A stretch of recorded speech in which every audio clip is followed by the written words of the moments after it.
CM Revanth Reddy Warangal జిల్లా పర్యటనలో twist చోటు చేసుకుంది. ఆ జిల్లా నర్సంపేట ఎమ్మెల్యే దొంతి మాధవరెడ్డి సీఎం పర్యటనకు దూరంగా ఉన్నారు. జిల్లాకు సంబంధించిన మిగతా మంత్రులు ఎమ్మెల్యేలు పర్యటనకు వచ్చినప్పటికీ మాధవరెడ్డి మాత్రం డుమ్మ కొట్టారు.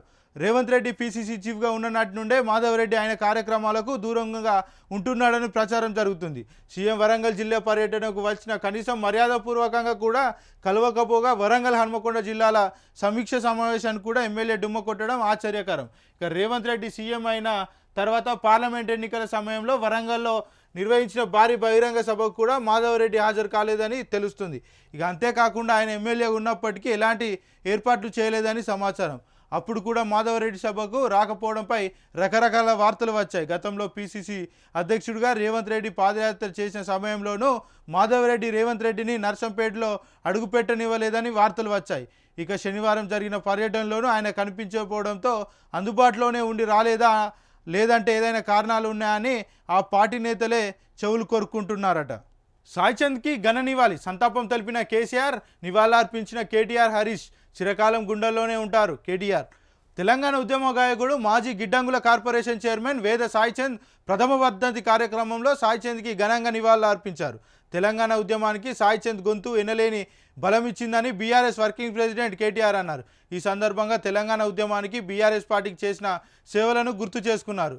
చిరకాలం మా గుండెల్లో నిలిచిపోయే తమ్ముడు సాయిచంద్ అని అన్నారు. సాయిచంద్ మరణించి ఏడాది అవుతుందంటే నమ్మలేకపోతున్నామని, తన మాటతో పాటతో అద్భుతమైన వాగ్దాటితో తెలంగాణ ప్రజలను రూతొలగించిన అద్భుత కళాకారుడు ఆయన అని గుర్తు చేశారు.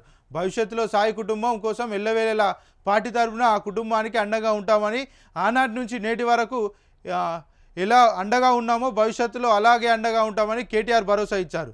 సాయి జ్ఞాపకార్థం పాటలు, సీడీలు, సంకలనాలు, పుస్తకాలను హరీష్ రావుతో కలిసి ఆవిష్కరించారు.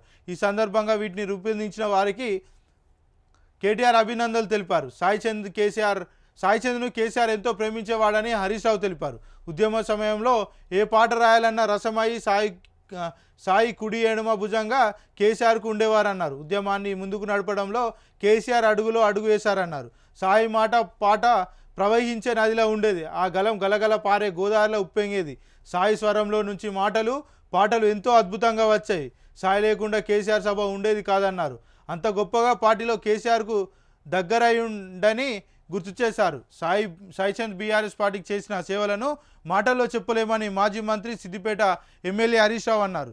సాయిచంద్ కుటుంబానికి బీఆర్ఎస్ పార్టీ ఎల్లప్పుడూ అండగా ఉంటుందని హరీష్ రావు భరోసా ఇచ్చారు. ఎంతో అండగా ఉండేవాడని అన్నారు. రాష్ట్రంలో కొన్ని వేల కిలోమీటర్లు కలిసి ప్రయాణించామని గుర్తు చేసుకున్నారు. సాయి భౌతికంగా మన మధ్యలో లేకపోయినా తెలంగాణ ఉద్యమకారులు ప్రజల గుండెల్లో చిరస్థాయిగా ఉన్నారని హరీష్ రావు తెలిపారు. వీరితో పాటు జగదీష్ రెడ్డి, వేముల ప్రశాంత్ రెడ్డి, సింగిరెడ్డి నిరంజన్ రెడ్డి, పలువురు మాజీ ఎమ్మెల్యేలు, ఎమ్మెల్సీలు, పార్టీ సీనియర్ నాయకులు నివాళులు అర్పించారు.